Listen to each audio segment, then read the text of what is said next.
Chapter 14 of Walden is called Former Inhabitants and Winter Visitors. I weathered some merry snowstorms, this chapter begins. Winter isolates Thoreau more than ever. For weeks, he sees only the occasional woodchopper. For company, he is obliged to conjure up the former occupants of these woods, now long dead. Many of these remembered characters are African Americans, some of them former slaves, and most of them lived lonely, troubled lives. The stories he remembers are not exactly cheery. Thoreau mentions a poor, half-crazed African American woman whose house was torched.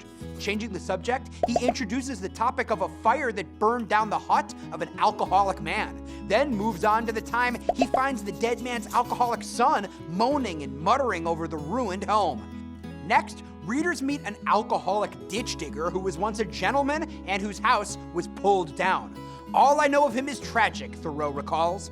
Even in winter, Thoreau has the occasional living visitor from Concord. He mentions four: a woodchopper, a poet, a philosopher, and someone he calls the Old Immortal. And he always awaits the visitor who never comes. Merry snowstorms? Could Thoreau be trying to cheer himself up? It appears that despite his protestations elsewhere, he does get lonely from time to time.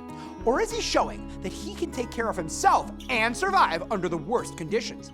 Truly morose, Thoreau compares himself to a snug meadow mouse, then to cattle and poultry buried in snowdrifts with no food, then to an early settler who almost lost his entire family when his cottage was covered by snow.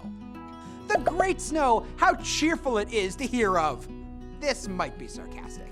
In another mournful passage, Thoreau describes the way people who move to another house cover the well with a stone before they leave, presumably to prevent animals from falling in. What a sorrowful act that must be, the covering up of wells, says Thoreau, coincident with the opening of wells of tears.